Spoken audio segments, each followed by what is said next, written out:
de Reyes y Señor de Señores. Ese culto que nos lleva a recordar el acto más grande de amor por la humanidad.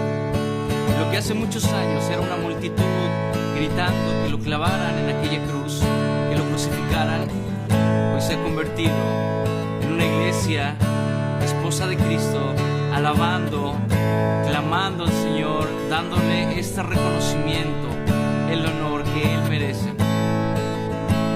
Él llevó nuestro pecado, le damos la gloria a Él.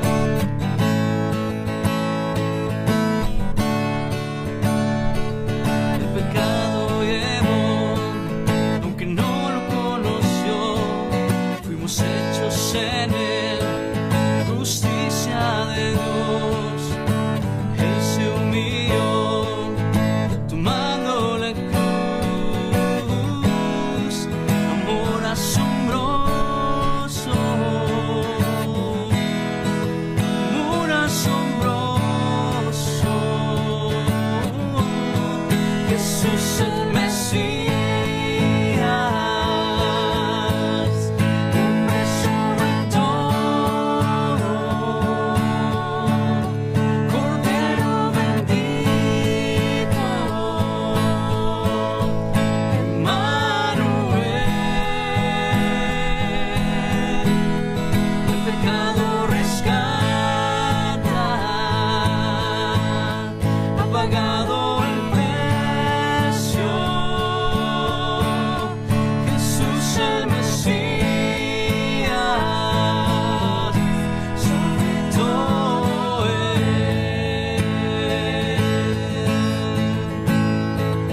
Su cuerpo el pan, su sangre el vino, quebrantado fue por amor. La tierra tembló y el velo se rasgó. Amor asombroso, amor asombroso. Jesús el Mesías, nombre sobre todo, Cordero bendito, Emmanuel, el pecado rescata, ha pagado el precio. Jesús el Mesías, sobre todo Él. Mi esperanza está en ti, mi esperanza está en ti, toda gloria a ti, Dios.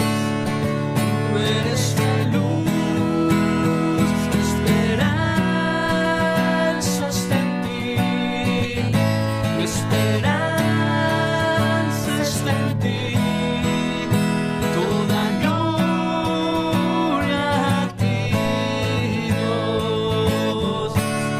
Tú eres la luz, Jesús el Mesías, hombre sobre todo, Cordero bendito, Emmanuel. Vamos, iglesia, levanta tus manos y adórale. El del pecado rescata, ha pagado el precio.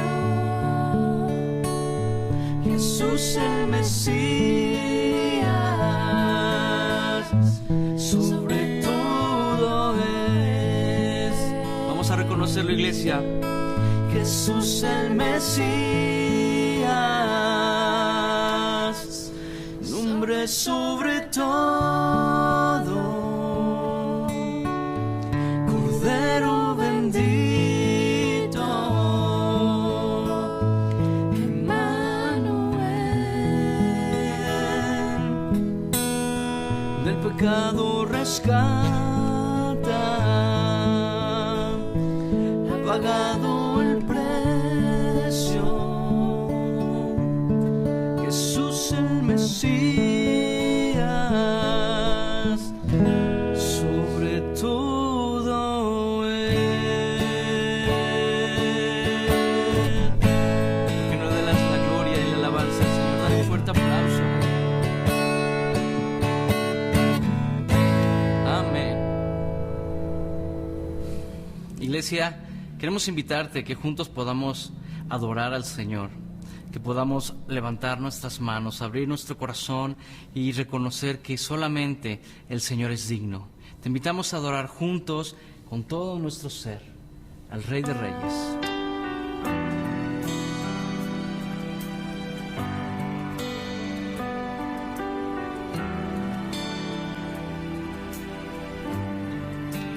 Gracias por la cruz, Dios, por el precio tú pagas, mi pecado y dolor, tu amor quitó, gracia eterna. Gracias por tu amor, Dios, por las manos que tu río me limpió y siento al fin tu perdón y salvación. Tú eres Señor, en tu trono estás, coronado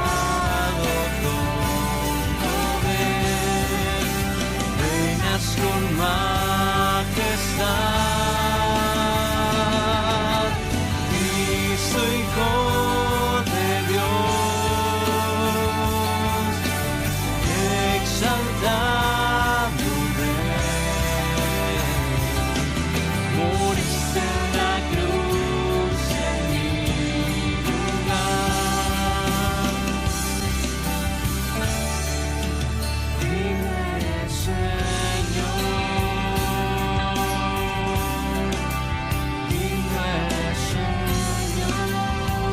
iglesia, juntos. Gracias por la cruz, Dios, por el precio tú pagas, mi pecado y dolor, tu amor quitó, gracia eterna. Gracias por tu amor, las manos que pues tu río me limpió y siento al fin tu perdón y salvación. Digno eres, Señor, en tu trono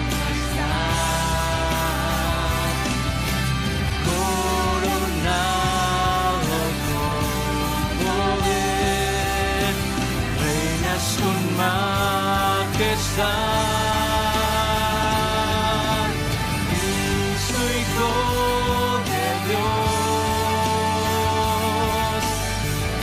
exaltado Rey, moriste en la cruz en mi lugar. Tú eres Señor, tú eres Señor.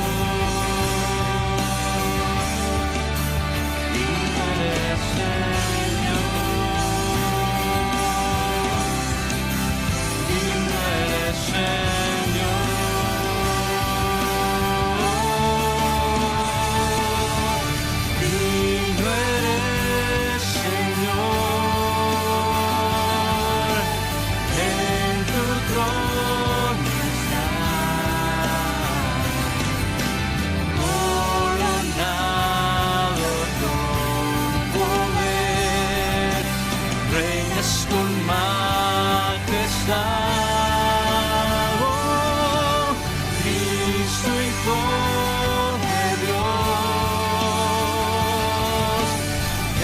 exaltado Rey, moriste en la cruz en mi lugar. Digno eres, Señor.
Buenas tardes, Armonía Familiar, que Dios te bendiga.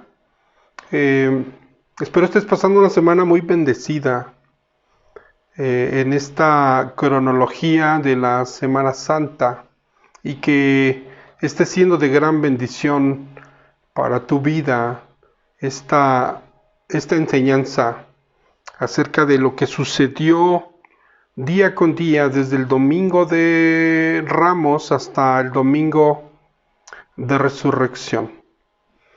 Llegamos al viernes de crucifixión, y en este viernes de crucifixión hay un mensaje al cual se le ha denominado el mensaje de las 7 palabras, y es precisamente de lo que vamos a hablar en esta tarde y vamos a compartir contigo en esta tarde. Yo te voy a pedir que pongamos este tiempo en las manos de nuestro Dios. Acompáñame a orar. Señor, te bendecimos en esta tarde. Gracias por este tiempo, Señor, que podemos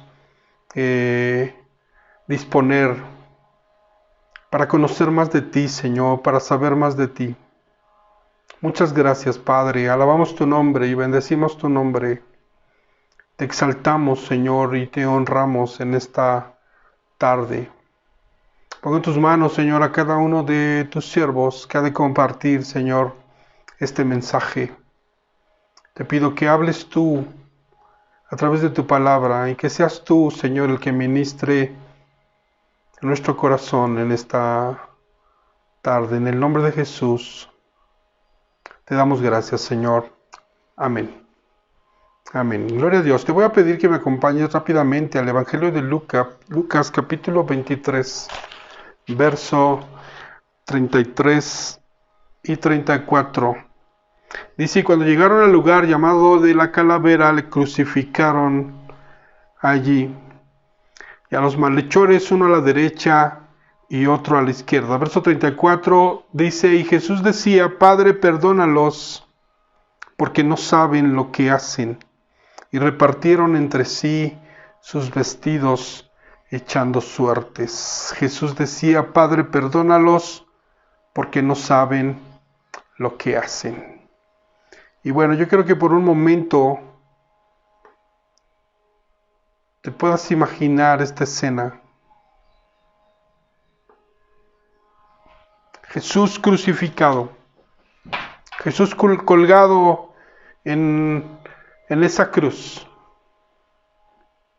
Los soldados romanos estaban apostando por su vestimenta. Esto lo puedes encontrar en Juan capítulo 19, verso 23-24.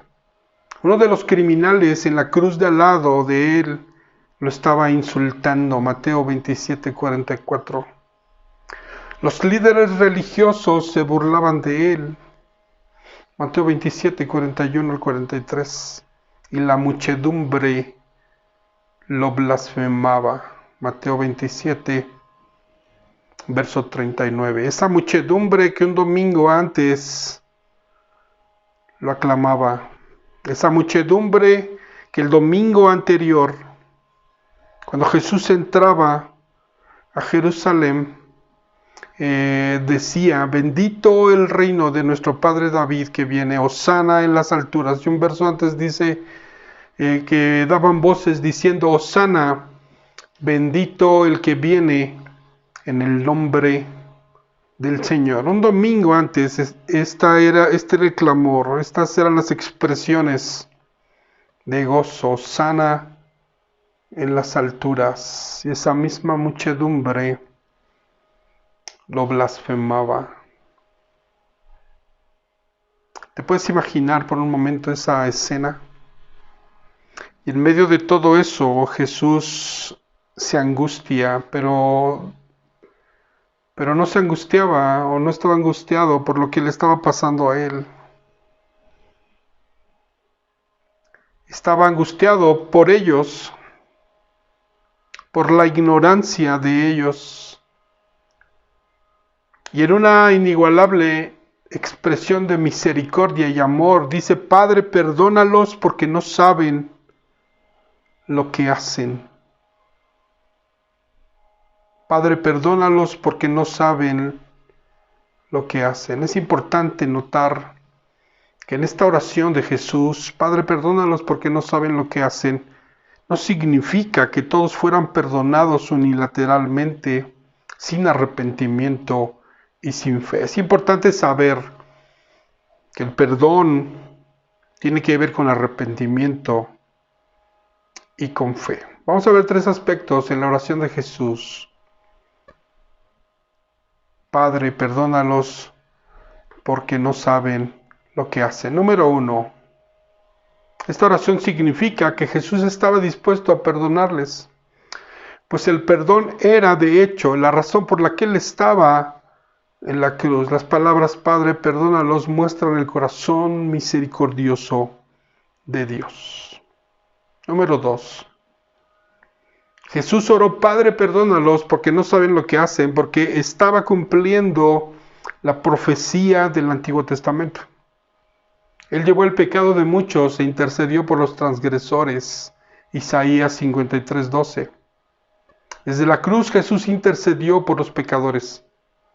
Hoy resucitado y glorificado, Jesús sigue siendo el único mediador entre Dios y los hombres. 1 Timoteo 2, verso 5.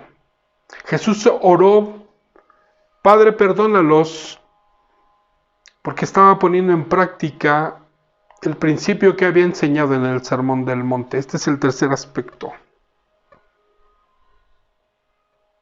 En ese mensaje Jesús decía: habéis oído que se dijo: amad al prójimo y odiad a vuestro enemigo.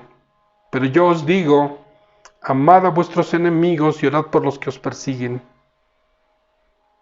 Jesús, el perseguido, oró por sus perseguidores.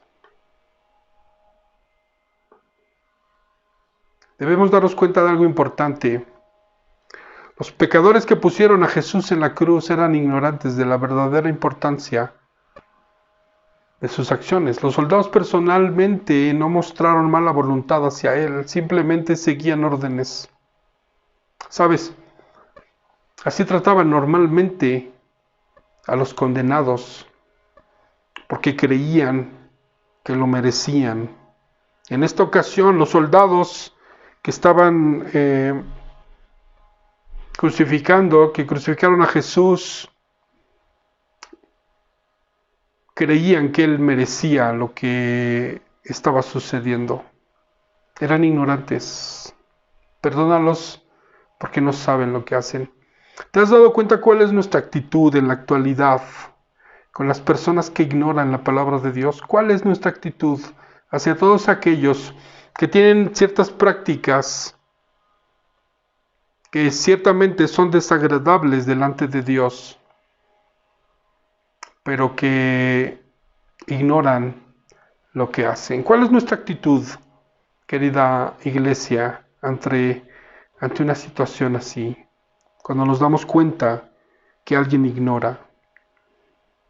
Debemos tener la actitud que tuvo Jesús y debemos tener una expresión de misericordia y amor e interceder por los que no saben lo que hacen.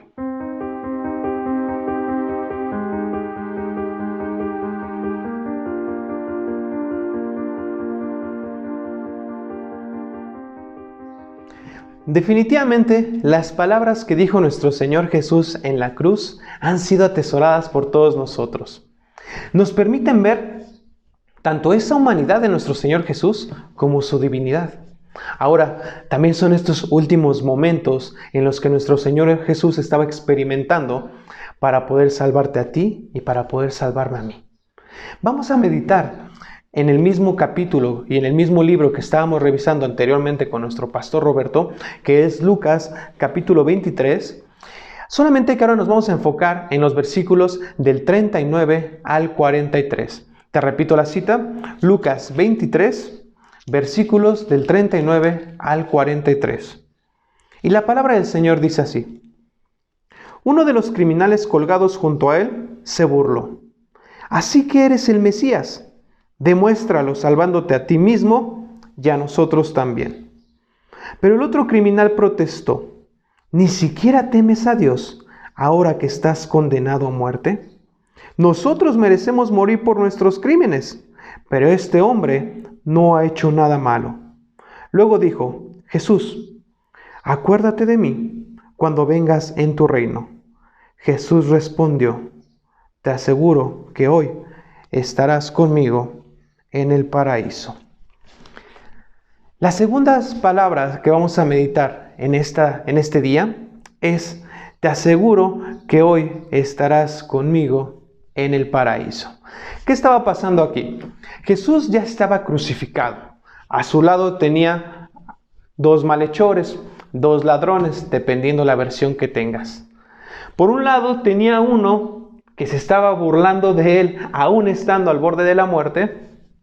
Y por otro lado, tenía a uno que no solamente reconoce la inocencia de nuestro Señor Jesús, sino que reconoce que Él es el Salvador.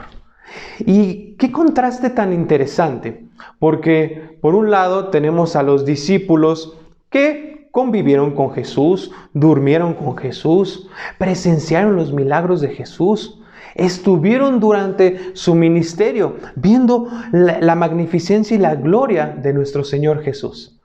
Y la mayoría de ellos estaba escondido. Incluso uno de ellos, 2 días después de la crucifixión, dice esto. Ve a tu Biblia, allá Lucas 24, versículo 21. Nosotros teníamos la esperanza de que fuera el Mesías que había venido para rescatar a Israel. Todo esto sucedió hace 3 días.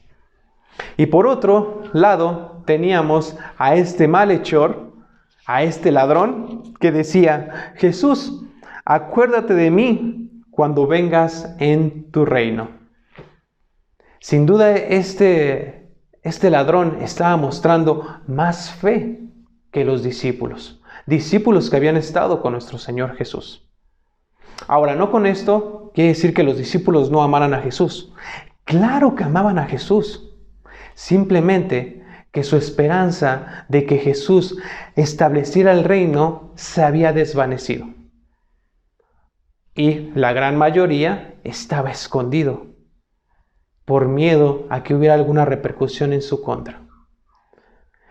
Es muy interesante la fe que muestra este malhechor. Ahora, este malhechor pues estaba siendo crucificado a causa de sus obras, a causa de los crímenes que él había cometido. Y me encanta porque aún estando al borde de la muerte, nuestro Señor Jesús nos comparte enseñanzas. Nuestro Señor Jesús sigue siendo ese modelo perfecto, el cual tenemos que voltear a ver. Y una de las enseñanzas que nos muestra es exactamente esto que te mencionaba. Nos muestra que la salvación no es por obras, sino únicamente por creer en Él. Y lo podemos ver reflejado con este criminal, que a consecuencia de sus obras estaba siendo crucificado. Decide voltear a ver a Jesucristo y poder asegurar su eternidad. Es cierto, este malhechor no le dio tiempo de poder dar fruto de su conversión, no le dio tiempo de poder reflejar o poder vivir en una vida con Cristo. Pero sí tuvo esa fe de que ese día estaría con Jesucristo en el paraíso. No malinterpretes mi mensaje. No te estoy diciendo que te esperes al último momento para acercarte a Jesucristo. No te estoy diciendo que te esperes al borde de la muerte para voltear a ver a Jesús. Porque a este malhechor le dio tiempo. Pero nosotros no sabemos cuál es nuestro tiempo. ¿Y sabes cuál es el tiempo? El tiempo es hoy. El tiempo es ahorita. Ahorita es cuando debes de voltear a ver a nuestro Señor Jesús. La muerte en la cruz no solamente era una muerte muy dolorosa, o la muerte más dolorosa, sino también era una de las muertes más vergonzosas.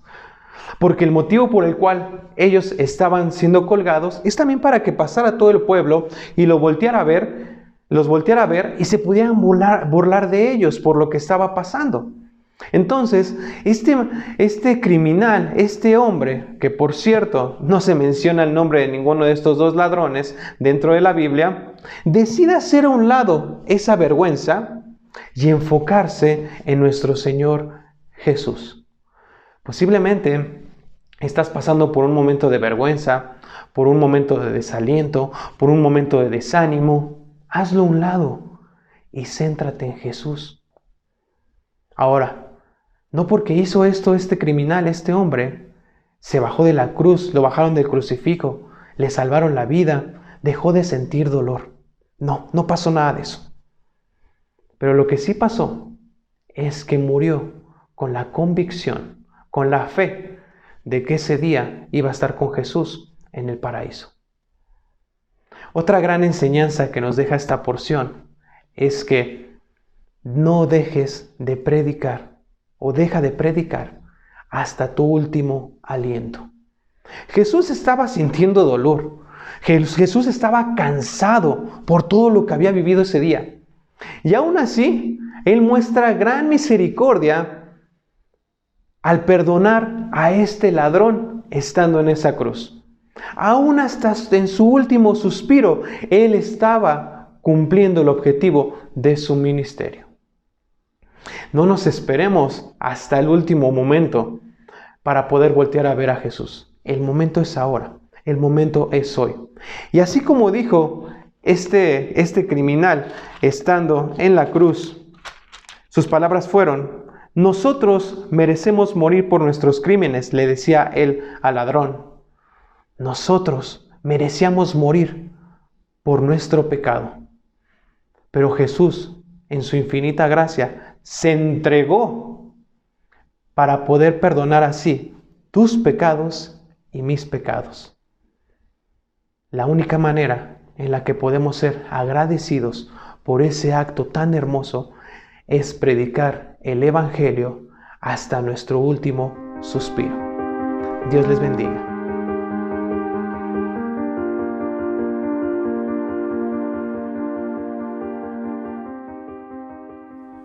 Hola mis queridos hermanos, continuamos con la tercera palabra que Cristo dirigió a su madre, viendo la necesidad de ella. Y dice de la siguiente manera en Juan 19, 26 al 27. Me voy a permitir leerlo. Cuando Jesús vio a su madre y a su lado al discípulo a quien él amaba, dijo a su madre: mujer, ahí tienes a tu hijo. Luego dijo al discípulo: ahí tienes a tu madre. Y desde aquel momento ese discípulo la recibió en su casa. Parece mentira. Ahí vemos algo muy hermoso, que Jesús, estando en la cruz, se compadeció de la necesidad de las personas. Y hablamos ahí, hablamos de los 12 discípulos. Juan era el discípulo amado, él lo citaba, y era de los 3 más importantes amigos de Jesús. Y parece mentira, cuando habla Juan allí en el Evangelio de Juan, parece mentira, él se reconoce a sí mismo como el discípulo amado.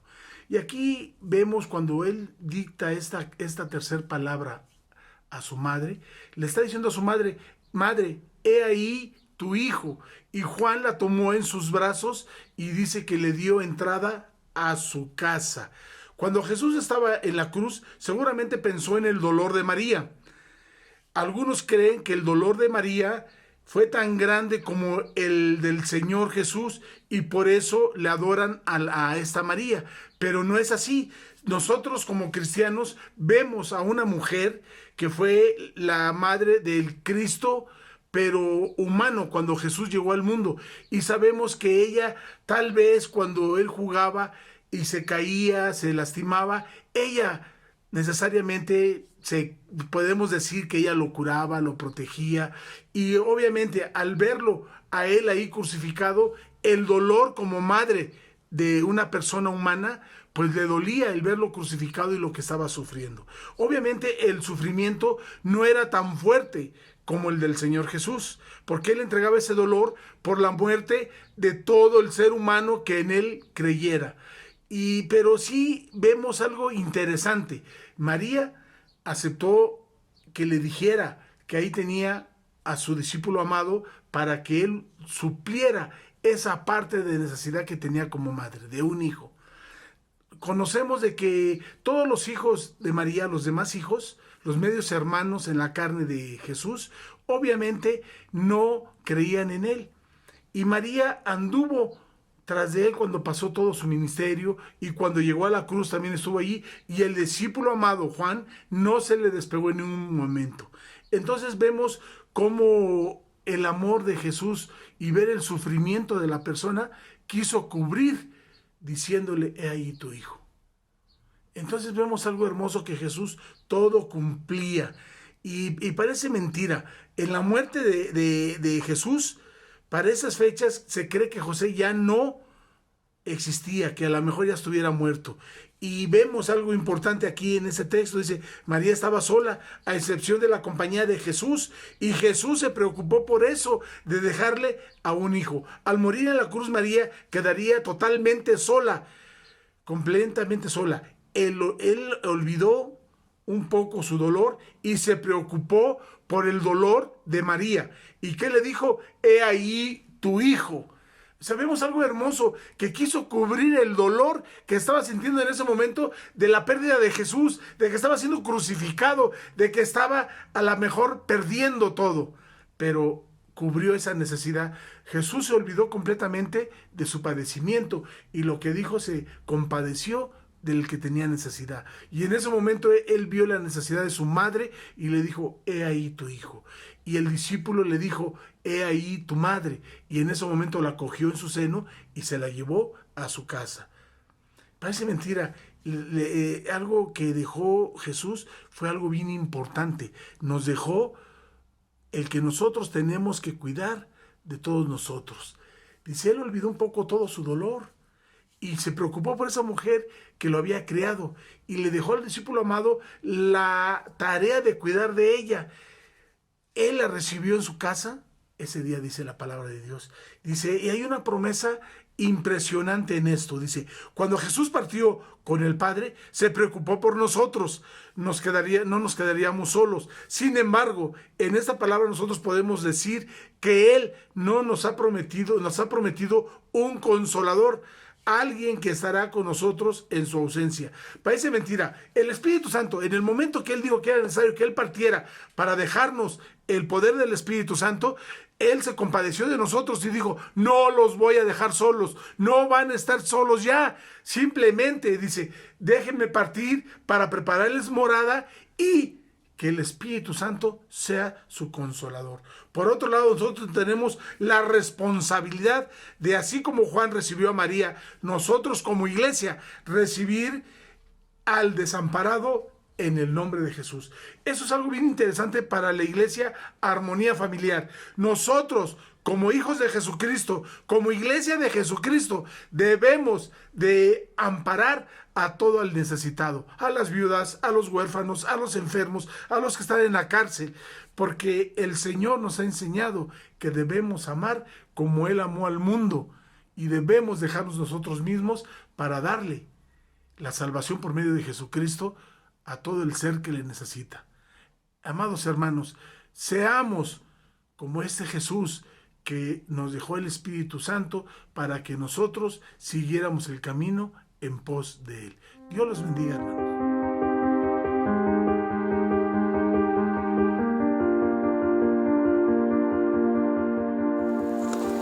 Bendiciones, amados hermanos. Continuemos. Llegamos ahora al más extremado tormento que sufrió el Señor Jesús durante toda su pasión. El desamparo por parte de su Padre en medio de todas estas injurias e indignidades que sufría por parte de los hombres. Veamos a través de las Escrituras. ¿De qué forma fue simbolizado este desamparo? Mediante un eclipse de sol completamente extraordinario y milagroso, por cuanto sucedió en luna llena, cuando es físicamente imposible que haya eclipse de sol. Este eclipse duró 3 horas. La luz de una extraordinaria estrella anunció el nacimiento de Cristo. Por eso era apropiado que las tinieblas de un eclipse extraordinario notificasen su muerte, ya que Él era la luz del mundo. Este sorprendente eclipse tenía por objeto tapar las bocas de estos blasfemos que escarnecían a Cristo, pendiente de la cruz. Aun cuando no se cambiaron sus corazones, al menos enmudecieron sus bocas, perplejos ante lo que ocurría, hasta que, pasado el eclipse, endurecieron su corazón como Faraón en cada una de las plagas para volver a sus escarnios, según da a entender el versículo 47. Pero el principal objetivo de este eclipse era simbolizar el actual conflicto de Cristo con el poder de las tinieblas, venciéndolas en su propio terreno. Simbolizar también la oscuridad con que se halla su propio corazón ante el desamparo del Padre. Dios hace salir su sol sobre malos y buenos. Sin embargo, retiró la luz del sol a su propio Hijo cuando fue hecho pecado por nosotros. Mientras la tierra le negaba una gota de agua, el cielo le negaba un rayo de luz. Él mismo, en lo más profundo de sus sufrimientos, hubo de andar en tinieblas, sin disfrutar de la luz de la comunión con Dios. Durante las 3 horas que duraron estas tinieblas, no leemos que pronunciase una sola palabra. La soledad era tan pavorosa y apabullante que solo después de emerger de las sombras pudo pronunciar un grito de angustia. ¿Cómo se quejó de este desamparo?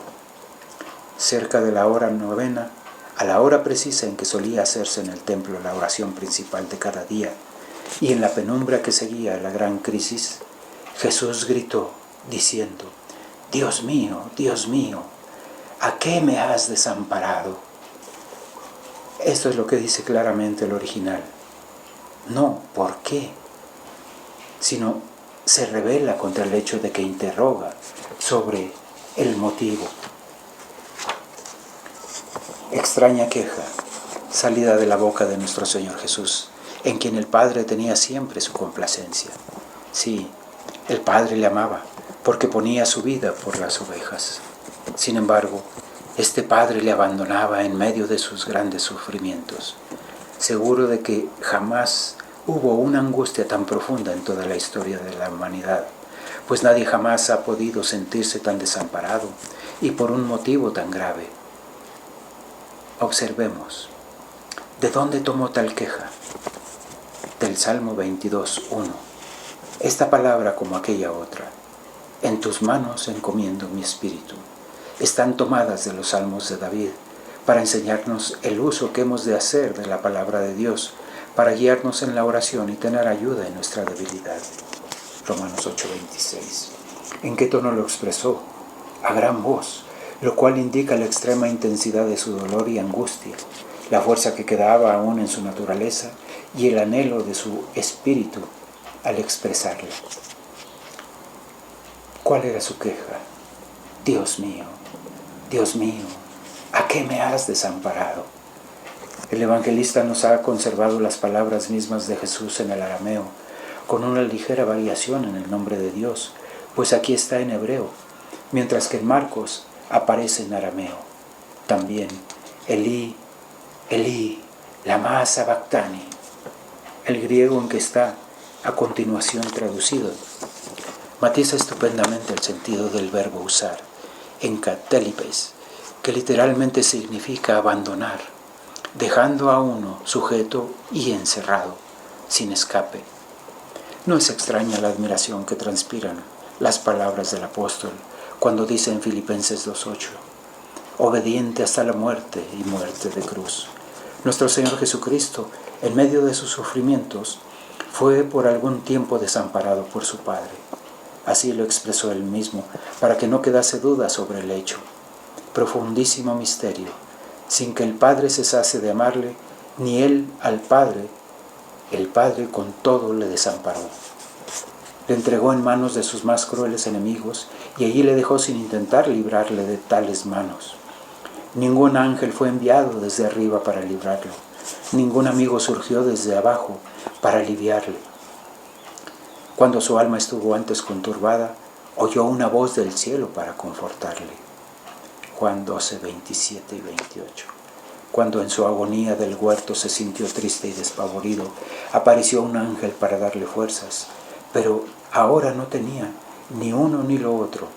Dios ocultó completamente su rostro de él. ¿Por qué? Cristo estaba siendo hecho pecado y maldición por nosotros. Nada menos que eso. Tengamos bien claro que Jesucristo, en su naturaleza humana, no solo fue víctima por el pecado, no solo pagó la pena por el pecado, sino que sin culpa personal, porque no conoció el pecado, sufrió en sí mismo el efecto directo e inmediato de la culpa, la muerte espiritual, que consiste en la ausencia de la comunión con Dios, el infierno en su más íntima esencia. Dios el Padre le amaba como a hijo, pero odiaba como sustituto. Este fue, como acabamos de insinuar, el más grave de todos los sufrimientos de Cristo, y por eso fue aquí donde pronunció su más dolorida queja. Hasta entonces el Padre había estado cerca de él, ahora se alejaba de él, no física, sino moralmente. Esta es la notable diferencia entre el abandono físico y el desamparo moral. La lejanía física es compatible con el consuelo moral, pero no hay nada que cause tanto dolor como la cercanía física sin consuelo, sin ayuda, sin amparo. Sin embargo, aún en medio de este extremo desamparo, todavía dice Cristo, Dios mío, aunque me desamparaste, todavía eres mío. Sin esta profunda convicción, Jesús no habría podido seguir adelante en su resolución de no descender del madero, pero solo le animó a permanecer clavado hasta el final.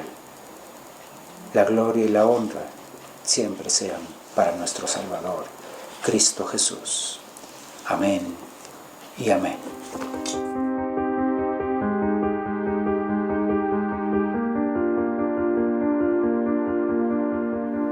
Hola hermano, a lo largo de nuestro servicio hemos estado escuchando algunas de las 7 palabras que menciona nuestro Señor Jesucristo al momento de la crucifixión.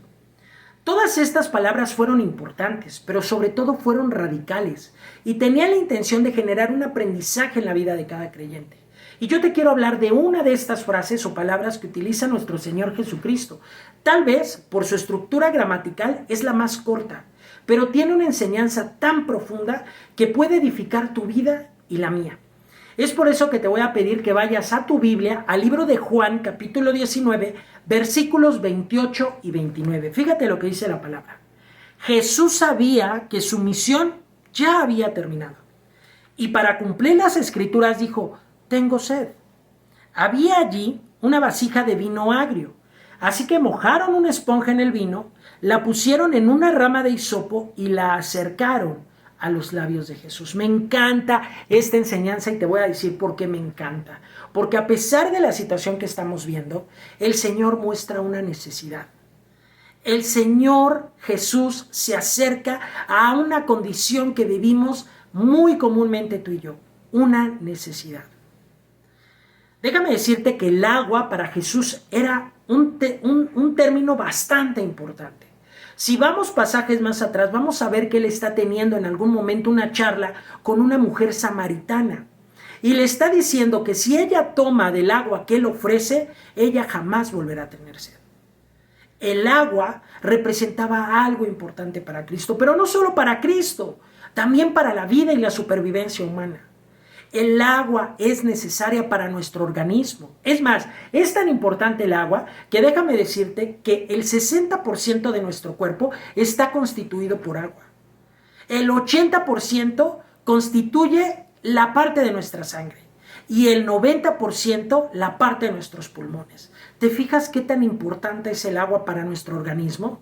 El agua es importantísima. Es más, podremos dejar de comer durante un tiempo, pero dejar de tomar agua es algo imposible. Necesitamos ese líquido tan vital para que nuestro organismo funcione como debe de funcionar. Déjame decirte que cuando Jesús estaba expresando estas palabras, las estaba expresando por dos cuestiones, una física y otra espiritual. ¿Por qué física? Debemos de recordar que antes de que estuviera crucificado, él había sido maltratado por el ejército romano, había sido latigueado por el ejército romano y habían generado ciertas heridas en su cuerpo que generaba que perdiera sangre. Esta pérdida, por supuesto, de sangre también generaba pérdida de agua. Por lo que es lógico que en ese momento en el que él se encontraba crucificado, él tuviera sed. Pero no solamente lo vamos a ver desde el término físico, también lo podemos ver desde el término espiritual. Y te voy a decir por qué. Cuando él habla acerca de la necesidad de tomar agua, cuando él habla acerca de que tiene sed, está hablando acerca de su necesidad de estar en una comunión con el Señor. ¿Cómo es posible que Jesús, el Hijo de Dios, que en anteriores ocasiones había mencionado que Dios y él eran uno solo, estuviera necesitando la presencia de Dios en ese momento? Recordemos que otro pasaje en la Biblia dice que Jesús fue hecho pecado por nosotros. Quiere decir que en ese momento la distancia entre Jesús y Dios era abismal. Dios estaba lejos de Jesús. Y eso no tenía nada que ver con quién era Jesús. Eso tenía que ver porque Jesús estaba cargando en la cruz con tu pecado y con mi pecado. Jesús en ese momento sintió la ausencia de Dios, porque eso era lo que merecían nuestros pecados, nuestra maldad. Cuando Él refiere tengo sed, está refiriendo tengo sed de ti, Señor. Tengo sed de ti, Señor. Y es que tenemos que ser bien honestos. Así como el agua es necesaria para la supervivencia humana, es necesaria para nuestro organismo, la oración, la lectura bíblica es necesaria para poder hidratar nuestra vida espiritual. Hermano, si tú estás dejando de leer tu Biblia, si tú no estás orando, si tú no estás viendo las transmisiones o asistiendo a la iglesia, tú estás deshidratado espiritualmente. Podrás tener promociones en el trabajo, podrás tener un buen sueldo, podrás tener un buen carro, una buena casa, podrás tener a tu familia completa, pero déjame decirte una cosa, si tú no vives en la presencia de Dios, estás deshidratado espiritualmente. Tú tienes que aceptar tu necesidad de Dios, así como Jesús aceptó su necesidad en ese momento. Jesús necesitaba a Dios. Y es que podemos emprender muchas cosas, hermano. Podemos emprenderlas. Pero si no tenemos a Dios en nuestra vida, aunque lo emprendamos y tengamos éxito en esa tarea, nos vamos a dar cuenta que estamos deshidratados y que al final de cuentas el desgaste va a ser mayor que el que esperábamos tener. El Señor reconocía la importancia del agua, pero sobre todo reconoce que tenía necesidad de Dios. ¿Tú reconoces, hermano, tu necesidad de Dios? ¿Reconoces tu necesidad de leer la palabra todas las mañanas? de orar todas las mañanas? Si es que estás reconociendo esta necesidad, hermano, quiere decir que ya te diste cuenta de lo importante que es las actividades espirituales en tu vida. Déjame y cierro con esto. Hace tiempo yo no tomaba nada de agua. En mi vida personal yo no tomaba nada de agua.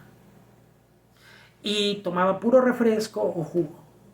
Eso me llevó a un punto en el que yo, a pesar de que tomara cualquier líquido, estaba sediento todo el tiempo.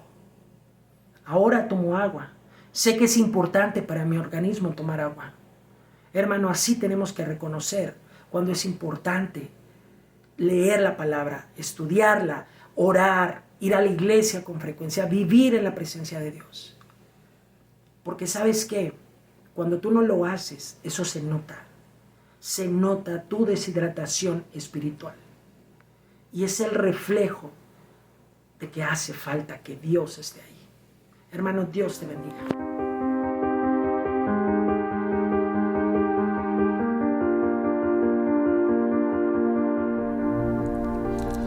Muy bien, iglesia, pues vamos a continuar, vamos a leer, vamos a estudiar la sexta palabra que el Señor Jesús pronunció estando en la cruz del Calvario. Y quiero invitarte a que vayamos a Juan, capítulo 19, versículo 30. Y déjame comentarte que cada una de las palabras que el Señor dijo en la cruz del Calvario tienen un sentido, tienen algo para ti y para mí. No fueron palabras dichas al viento, no fue algo que se le fue ocurriendo al Señor, por supuesto que no. Todo era parte de la enseñanza, del plan divino, del plan perfecto que había en la cruz del Calvario. Vamos a leer juntos el libro de Juan, capítulo 19, versículo 30. Cuando Jesús hubo tomado el vinagre, dijo: consumado es, y habiendo inclinado la cabeza, entregó el espíritu. Repite conmigo: consumado es. Cuando el Señor Jesús pronuncia esta frase, esta palabra, estaba diciendo no solamente estoy muriendo, estaba diciendo el plan perfecto, divino y redentor de Dios se está cumpliendo y no hubo nadie que lo pueda detener. ¿No te llena de gozo esto, hermano? El plan perfecto de Dios, que es divino, y el plan redentor se estaba cumpliendo. No sé si tú conozcas cuál es este plan, pero mira, la Biblia dice que la humanidad estaba separada de Dios por nuestro pecado. Y el plan perfecto era reconciliarnos justamente con Dios, volver a estar en comunión con Él por medio de la sangre de nuestro Señor Jesucristo, que limpia nuestros pecados. Entonces Jesús estaba diciendo, el plan perfecto de Dios se está cumpliendo y nadie lo pudo detener. ¿Sabías que el Señor Jesús fue tentado por Satanás con la idea de que el plan de Dios no se llevara a cabo, con la idea de desviar el plan de Dios, con la idea de desviar el objetivo del Señor Jesús aquí en la tierra? Satanás tentó a Jesús, pero tú y yo conocemos la historia. Jesús se mantuvo firme, fiel en sus convicciones, fiel en lo que tenía que hacer, en las instrucciones del Padre, y venció y derrotó y salió adelante. Consumado es, además de significar que el plan perfecto de Dios se estaba llevando a cabo, para ti y para mí hoy día tiene una enseñanza también. Significa que tú y yo tenemos esperanza. Consumado es, significa en nuestra vida que ya no vivimos en esclavitud. La palabra consumado es, significa que ya no debemos vivir en el pasado. Significa esperanza, significa que tú y yo con nuestra familia tenemos esperanza para el día de mañana. Significa que ya no vivamos en nuestro pasado con lo que vivieron nuestros padres, con los pecados de nuestros abuelos. Significa que tú y yo hoy tenemos la libertad en Cristo Jesús. Cuando el Señor estaba diciendo consumado es, estaba diciendo la deuda que tú tenías, yo la he pagado. La deuda que tú tenías, yo le he pagado. Y te pido que vivas en la libertad que te estoy ofreciendo. Imagínate que tú y yo estamos delante de quien le debemos todo. Y por más que nos esforcemos y por más que hagamos, no nos alcanza para cubrir esa deuda. ¿Cómo viviríamos? Cabizbajos, sin esperanza, sin una sonrisa, sin un futuro, con incertidumbre, ¿no es cierto? Sin motivación, sin ganas. Y así hemos estado viviendo, y de repente llega el Señor Jesús lleno de amor y nos abraza y nos dice: hijo, he mirado, he visto la deuda que tienes y yo la voy a pagar.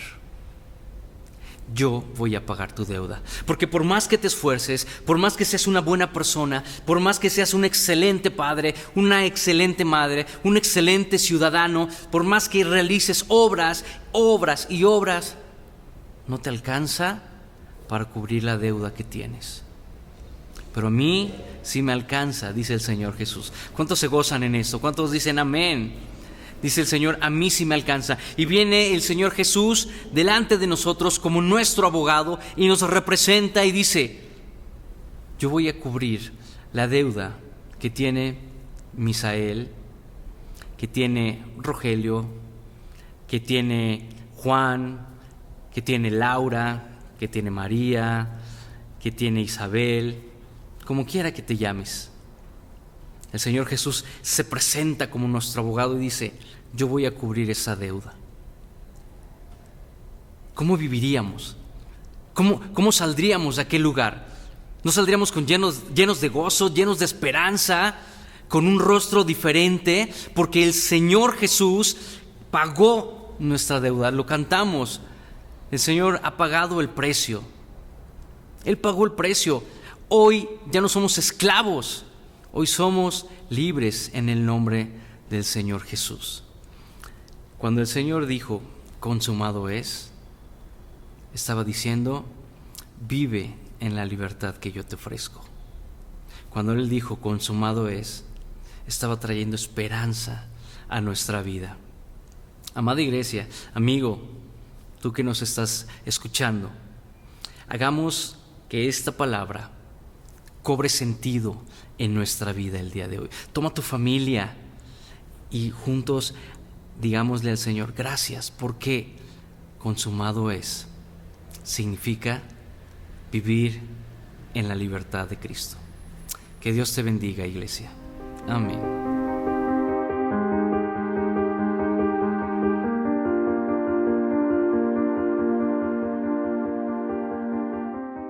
El anhelo de cada uno de nosotros es regresar al hogar.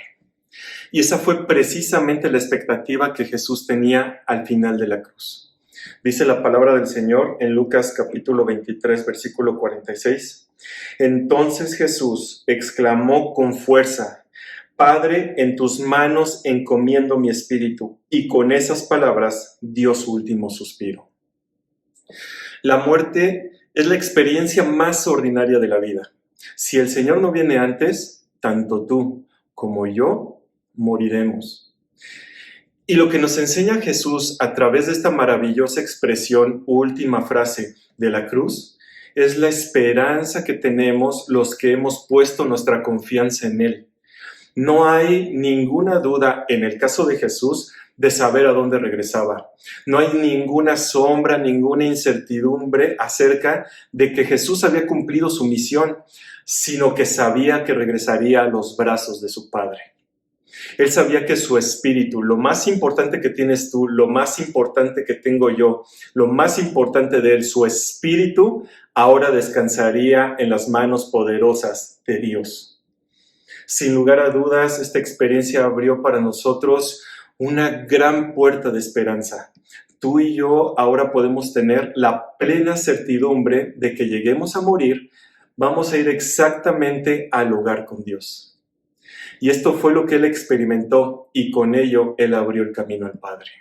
Dice en Eclesiastés capítulo 12, versículo 17, volverá entonces el polvo a la tierra como fue antes, y el espíritu volverá a Dios de quien lo tomó. No hay reencarnación, no hay todos estos conceptos de que vamos a volver a nacer en otra forma o en otra especie. No, Jesús dijo, regreso a los brazos de mi Padre. Y esa es exactamente tu experiencia y la mía. Debemos tener esa misma confianza, seguridad y convicción. ¿Qué queda de esta impresionante historia de las 7 palabras? Si lo pensamos por un momento, Dios, el Señor, sobre la cruz, lastimado, herido, sangrando, una esponja arrojada en su rostro y una espada clavada en su costado y dados lanzados a sus pies. Ciertamente la cruz no es la mejor escena para ser recordada porque está llena de dolor. Pero lo cierto es que nos muestra el gran amor de Dios por ti y por mí. Y aunque podemos ver a Jesús en una imagen no muy alentadora, lo que Dios quiere es que reaccionemos, que aprovechemos estos tiempos tan difíciles que estamos viviendo para que una vez más volvamos nuestros ojos a Él. Jesús dio muchos regalos en esa cruz, los acabamos de escuchar, pero el más grande de todos ellos es la salvación que solamente Él nos puede dar. ¿Qué espera Dios de ti? Que le des tu corazón, que abras tu corazón. Él está tocando a tu corazón y está diciendo, abre la puerta, porque donde yo estoy, yo quiero que tú estés conmigo.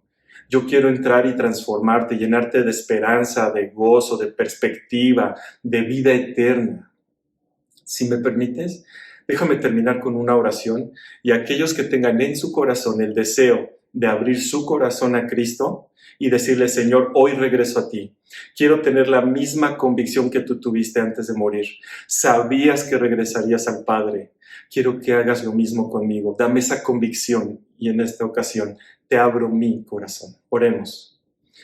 Señor, gracias por lo que hiciste por nosotros en la cruz. Gracias por estos 7 maravillosos regalos en estas 7 expresiones de la cruz, Señor. Hoy vengo delante de ti para pedirte que me perdones, porque yo debería haber estado en esa cruz, Señor, no tú. Sin embargo, tú tomaste mi lugar, Señor.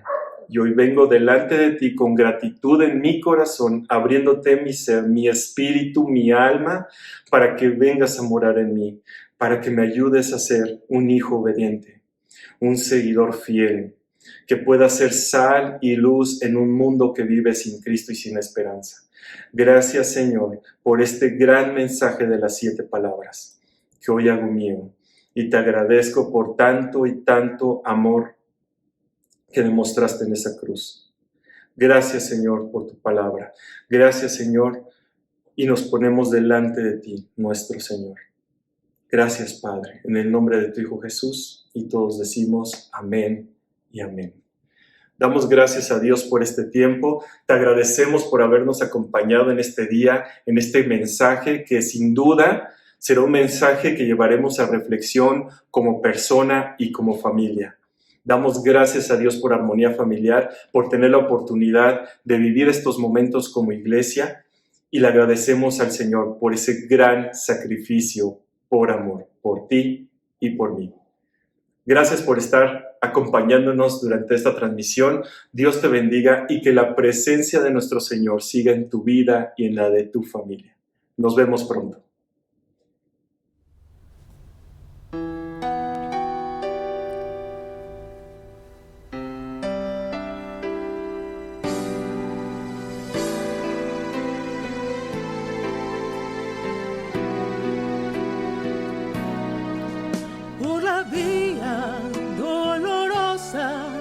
Triste día en Jerusalén, los soldados le abrían paso a Jesús,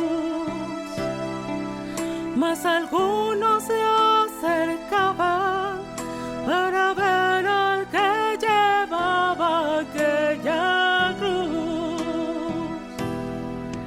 Le sangraban las heridas que por mí Jesús sufrió, las espinas desgarrabanle su piel,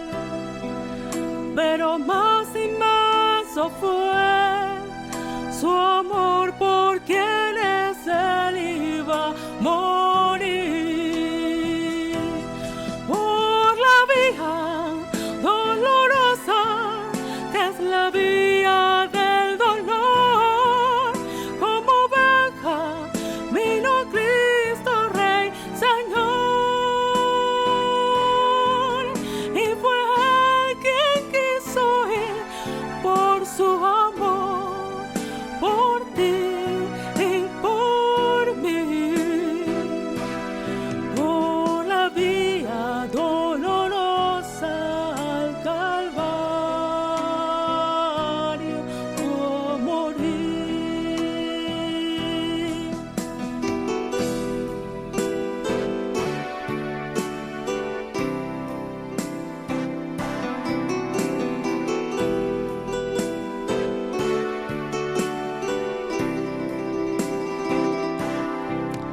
Cargando su cruz a cuestas, mi Señor Jesús subió a la cumbre del Calvario por amor. Mas la gente se acercaba para ver al que llevaba aquella cruz. Por la vía dolorosa que es la vía del dolor, como oveja vino Cristo Rey Señor, y fue él quien quiso ir por su amor, por ti y por mí, por la vía dolorosa al Calvario fue a morir. Su sangre dio con profundo amor para salvar al mundo de condenación. Por la vía dolorosa que es la vida